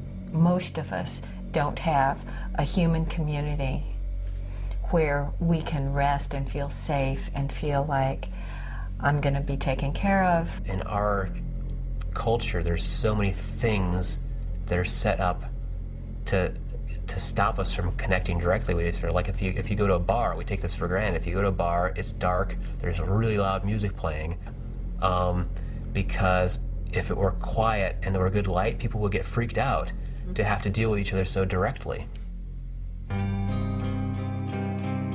Our economy thrives on this. It's pretty easy to sell stuff to people who are so disconnected from the things that they most need. The stores are filled with bandages for the wounds of empire. There are other ways to look at this wounding. Derek Jensen sees the dominant culture as an abusive system, leaving its members suffering from complex post-traumatic stress disorder. What happens if you're not traumatized once or twice, but if you're actually in captivity for a long time? If you're held as prisoner? And one of the things that happens is you become afraid of all relationships and you have to control everything around you. You forget that mutual relationships are possible, and you begin to believe that all relationships are based upon hierarchy, because that was your experience. And you come to believe that all relationships are based on power. And of course, when we look around, that's what we see. So we are too frightened to enter into a relationship with these trees, with all of our neighbors. And so we call them resources, those to be exploited. Everything within an abusive family structure is set up to protect the abuser. Everything. And by the same token, everything within this culture is set up to protect the rich. That's what this culture is about. Why do so many victims of abuse stay with their abusers? Because they're identified with the system, and they've been taught since early on that everything is about protecting that system. With civilization, we've been taught to identify with this larger whole that isn't us. We identify more strongly as civilized than we do as living beings. Over the years, I've begun to break my own identification with the dominant culture, to reconnect with myself as a living creature walking the earth. I'm still not finished with the task, a daunting challenge, and yet one of the most rewarding things I've ever done. I've also learned to view this culture through the lens of addiction.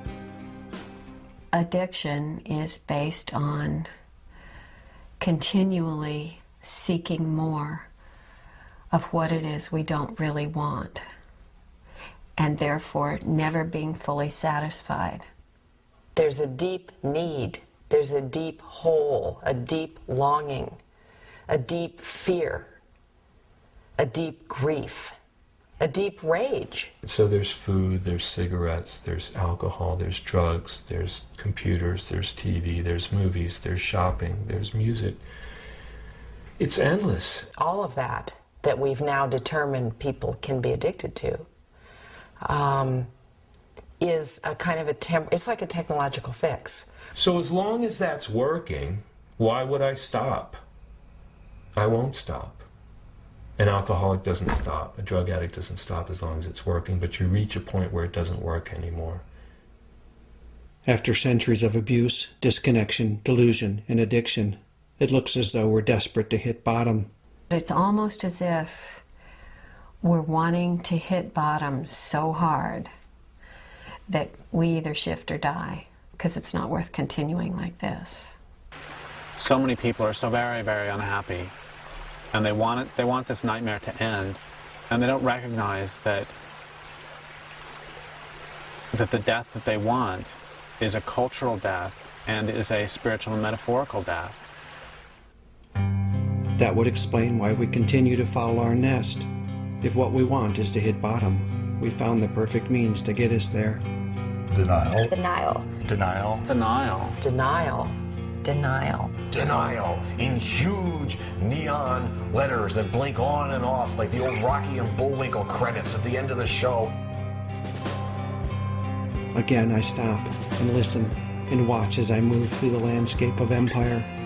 The denial is so thick that you could cut it with a paper knife, if only you weren't still using it to frost that cake.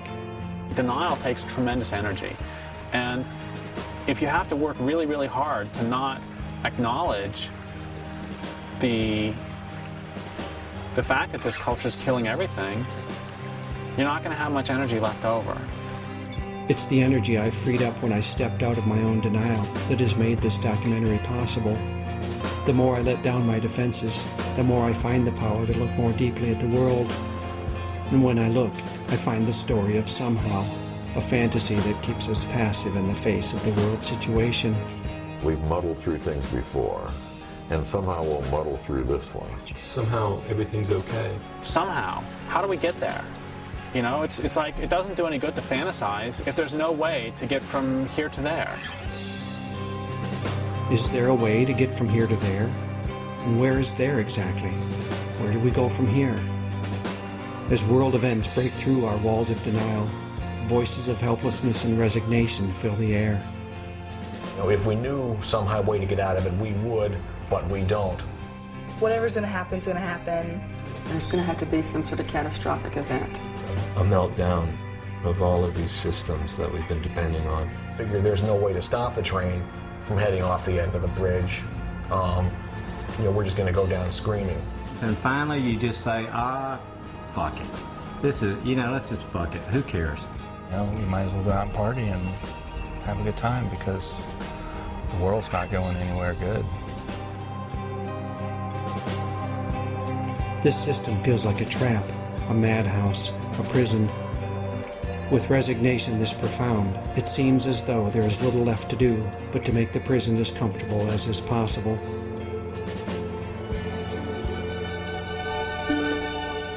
Personalized, and with accessories engineered to our personalized taste, for convenience, for comfort,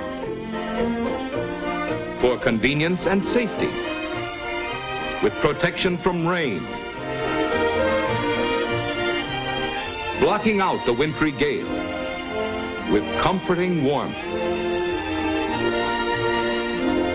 to hold out the searing heat with cooling comfort.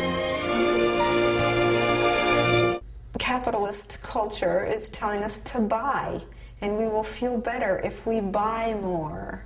That we are incomplete, and that we need to fill this emptiness within us by consuming. Consume, consume, consume. We've looked now at the train that is hurtling us to destruction, at the tracks that constrain us, at the locomotive power that drives us to oblivion. And we see more clearly now exactly where we are headed. It all adds up to this. This culture is not only killing the planet, it is destroying us as human beings. The train plunges forward at blinding speed. Charlie stole the handle. So who are we going to be?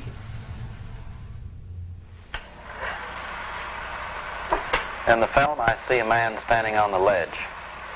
Do you think he really wants to live? The answer, of course, is yes. I don't think humans are going to go extinct. We can't kill ourselves off. I just don't see any plausible way it could happen. Well, I guess, yeah. What might happen is the Earth could get into a serious runaway greenhouse effect that could turn the whole planet like the planet Venus, where it's like 1,000 degrees and full of methane.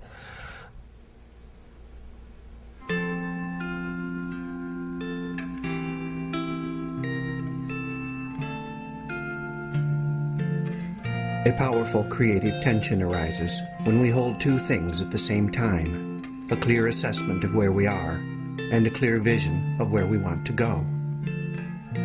I don't see that the culture of empire has either. Trapped in a fantasy of domination and control, any clear assessment of the world gets trampled underfoot in the mad march toward the scam of progress. Traumatized by disconnection and abuse, the people of empire now hold visions that are unhinged and insane. Born and raised in captivity, we're now so institutionalized that few of us can even see the prison bars. But we all know our cell numbers. Waking on the train, we find that we don't know where we are, and we don't know where we're going. We hear the whistle blowing, and we can see the world speeding by. Some of us want to stop the train. We want to get off before it reaches the end of the line. But we have no clear idea how to get from here to there.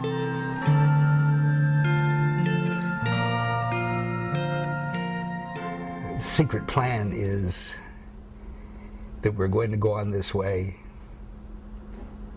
no matter what for as long as we can. I likened it to this secret plan in Nazi Germany. It was an open secret. Everyone knew that those Jews weren't going off to resorts or to have picnics in the woods, but no one talked about it, and no one talks about this either. This is scary. We're in a democracy. We're in the biggest democracy on the planet, and we're not getting informed, and we're not looking either. We're not asking. As civilization has provided more and more for us, it's made us more and more infantile, so that we are less and less able to think for ourselves, less and less able to provide for ourselves, and this makes us more of a herd. We develop more of a herd mentality where we take our cues from the people around us, from the authority figures around us.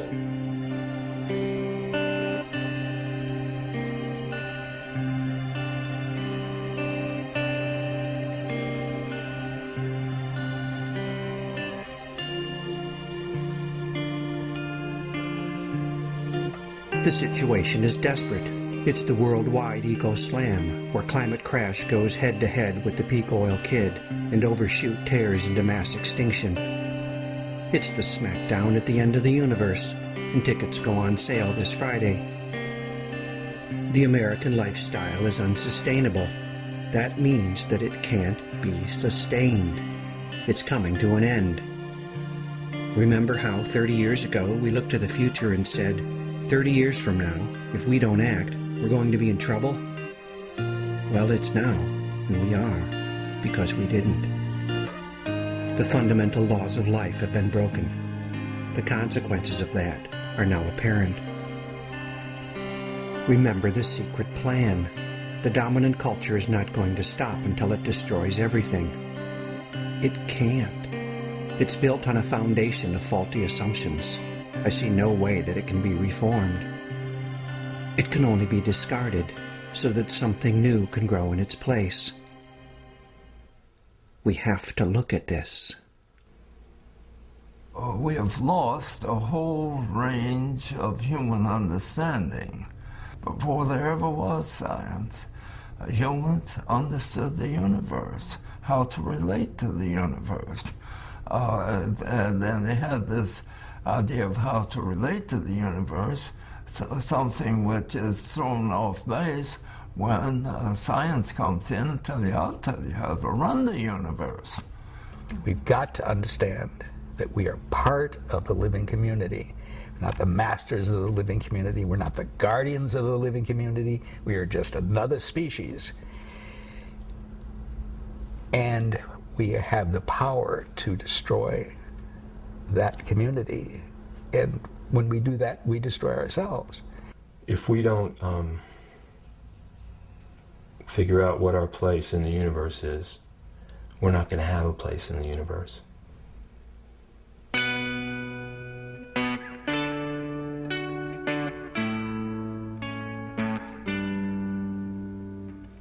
I have read many books about the world situation, and I have noticed a curious thing: the happy chapter.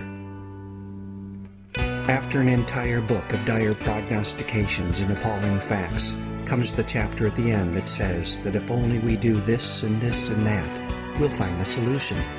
That while there is much to give us concern, there is also much about which we can be hopeful. I don't like happy chapters. They've lulled me back to sleep. They suggest that somebody, somewhere, somehow is handling it. I can just go on with my life. And hey, we've got 30 years or so, right? That's lots of time. I'm sorry, folks, but I think time's up. I have no happy chapter to offer you. No list of quick and painless fixes. No plan that will keep the train rolling forever on this track. I see no way for that to happen. If there's going to be a happy chapter, we shall have to write it together with the rest of the community of life. on the pages of the living world. I sometimes had dreams about my grandchildren coming also.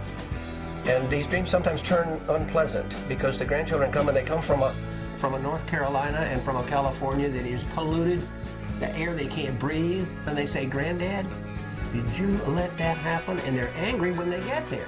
I think they're going to look back and shake their heads and say, what happened to those people? How did they lose sight of such basic things?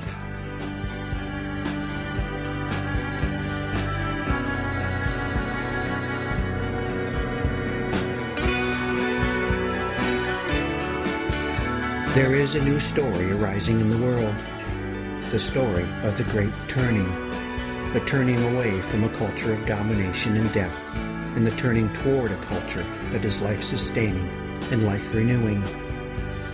All over the planet, people are now telling this story. The Buddhist scholar and deep ecologist Joanna Macy tells this story in her workshops. The writer and activist David Corton tells it in his book by the same name. It's a story to be told by our descendants, looking back on this present time. Will we be the monsters of our great-grandchildren's nightmares? Or will we walk, as the story of the Great Turning says, as heroes and healers in the epic poetry of those still unborn voices? Will we be reviled for our entitled destructive ways? Or will we be lovingly remembered in the songs of our descendants, as they recount the story of this lost and very wounded tribe that stepped back from the abyss and found its way home to the community of living souls? We get to choose. Who are we going to be? Part of me still wishes that someone would just take care of it, you know, that it's their job. You know, that's what we pay them for. They're supposed to be the wise parents of us. It's going to come as a really rude awakening when people realize that A, they can't, and B, they won't. I don't think life for most Americans, despite our affluence, is all that it's been cracked up to be. And people are afraid to talk about that.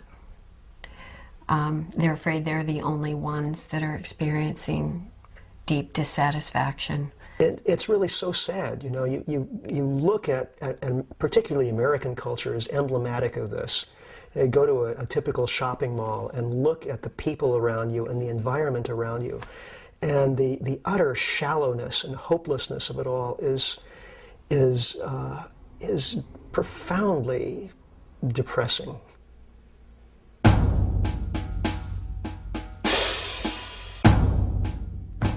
Look. Is this who we are? Consumers? Shoppers? Workers? Voters?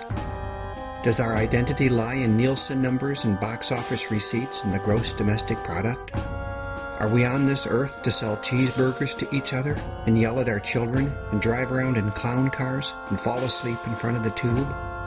Are we destroying the planet, as Dmitry Orlov asks, just to be somewhat more comfortable for a little while? I keep having to remind myself, this culture is not humanity. It is only one culture out of the tens of thousands that used to exist on this planet. Only one culture out of the many that are still hanging on. That it has overrun the world means nothing about its rightness, its greatness, or its destiny. It means only that we live in a system of social evolution that selects for short-term power, rather than for compassion, or for sanity, or for long-term survival. I think we are much more than we've ever been allowed to believe. Denied the connection and meaning that nourishes us, we've grown small and stunted in the shallow soil of this culture. It's time to revitalize that ground of our being. What really is important and what adds value and what adds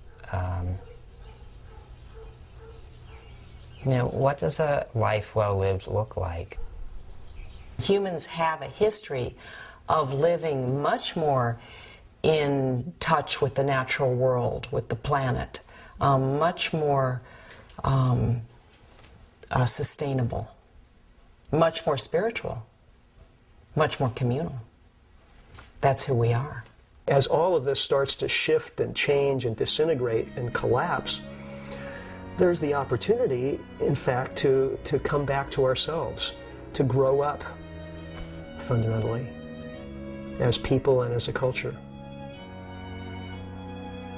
We're in a time of initiation, folks. A mass initiation at the level of culture itself. A vision quest for the collective mind. This culture's arrogance, its adolescent sense of invincibility and entitlement, must be sloughed off to make room for a more mature sense of interdependence with, and responsibility to, the community of life. This is the work of initiation. Stepping into this cultural maturity, we will take our rightful place in the community of life, and we will fall back in love with the world. We can do this, but only if we choose to. Only if we lay down our weapons in this insane war against the world. Only if we surrender control and move back into relationship. The grandeur of the human is not in controlling the planet Earth, but it is in being integral with the planet Earth. You want unlimited growth? You can have it. All you've ever wished for and more. Growth in relationship and experience, in self-awareness and spirit and love and community and connection. Growth in purpose and meaning. Growth in vision. When we step back into the community of life, we will find out immediately what has always been true. All of life is on our side. We'll have polar bears on our team, and elm trees, and condors and salmon and dragonflies and plankton. We'll walk with the wind and the water, with mountains underfoot and stars overhead. The tiger's blood will course through our veins. The horse's breath will fill our lungs. We'll be more connected to real power than we've ever dreamt possible in our sick fantasy of domination. Power with, not power over. The power of a species that has passed through initiation and into maturity. I think we need to look at what is it we want and see if civilization as we've created it is giving us that. And if it's not, what might give us that? What does it mean to dismantle civilization? What it means is depriving the rich of the ability to steal from the poor and to destroy the world. I can't give a better definition than that. There's no real reason why the entire country of the United States couldn't face reality. Because you have to drop the idea of capitalism. You have to drop the idea of corporations running things. You have to drop the idea of economic growth. It could be done. It could be done. There was a great tradition among the Cheyenne dog soldiers called the picket pin and stake. They would get a tanned rope called a dog rope and a picket pin that's used to stake horses to the ground. And they would attach the picket pin to the sash, the dog rope that was attached to them. And then in battle, they would drive the picket stake into the ground. And that was done as a mark of resolve, because once it's driven, you can't leave until either you're dead or you're relieved by another dog soldier or the battle's over and everyone is safe. So the question I ask people is, at what point, where will you drive your picket pin? Where will you stake yourself out and say, I'm not going to retreat anymore?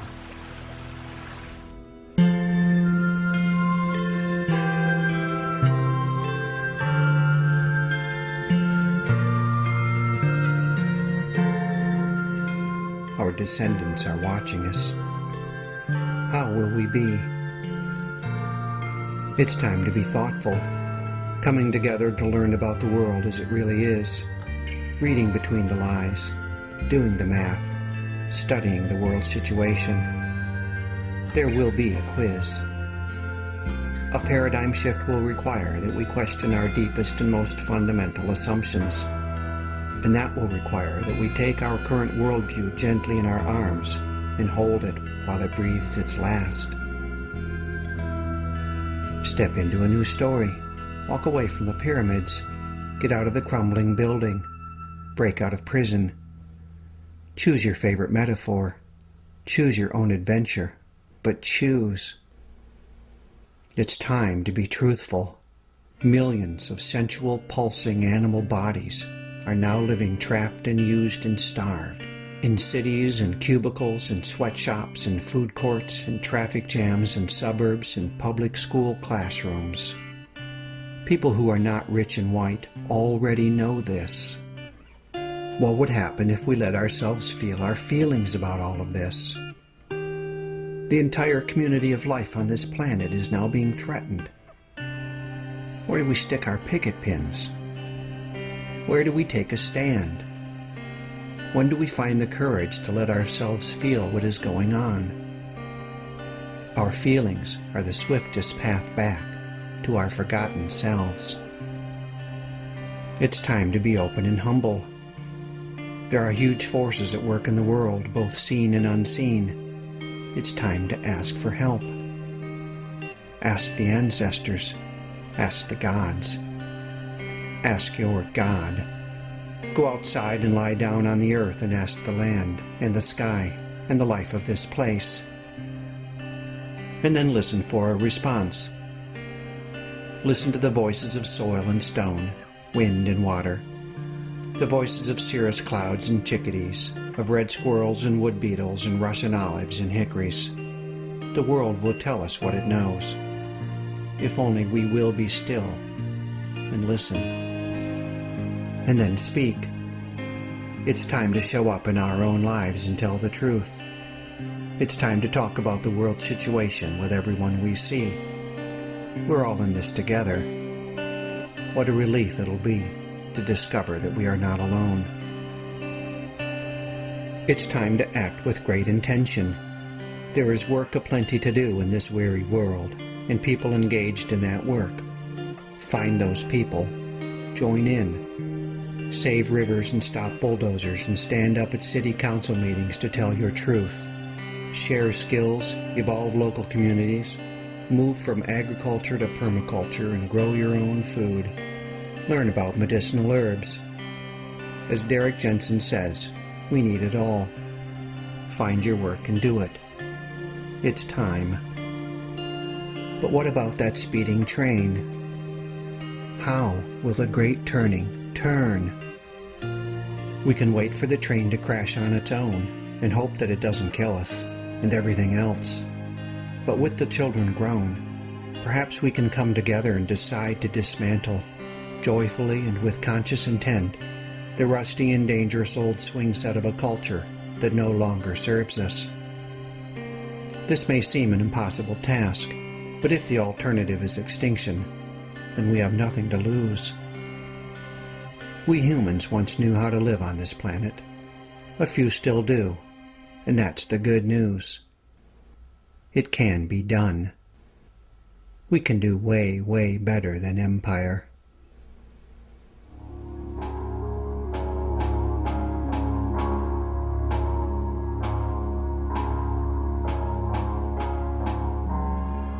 Let's jump off the train and build a boat.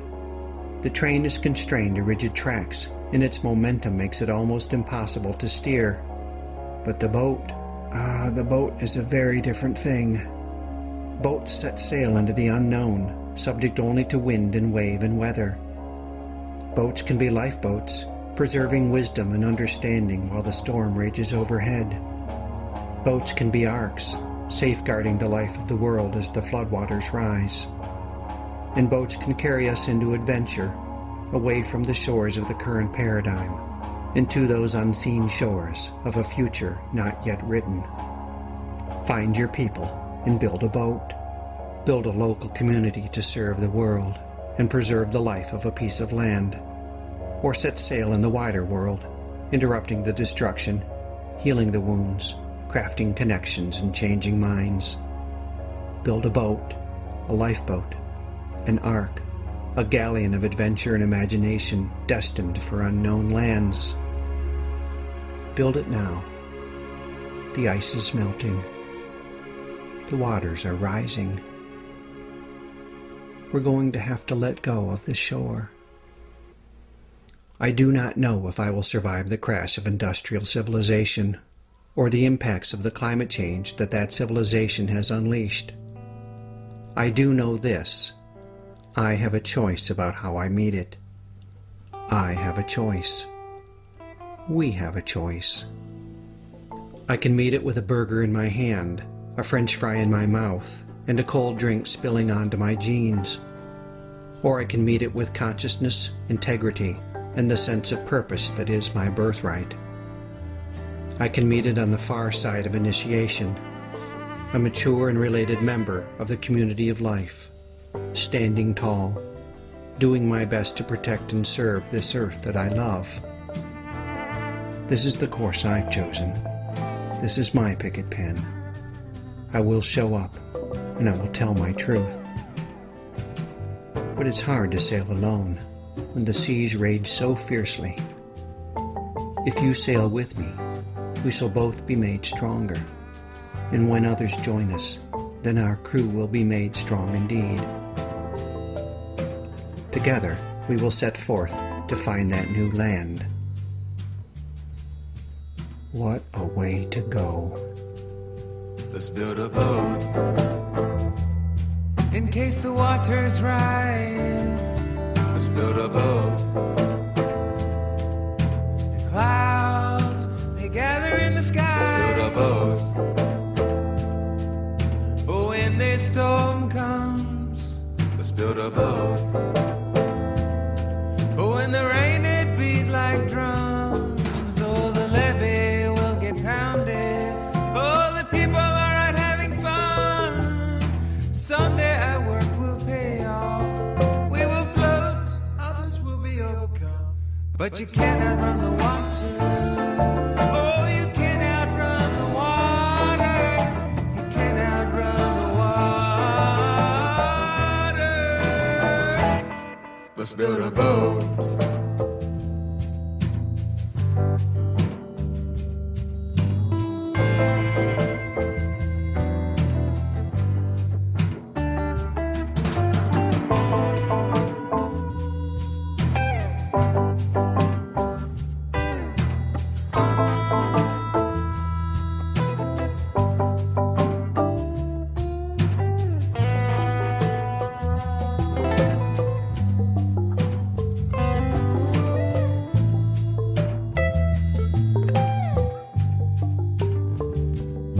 Let's build a boat.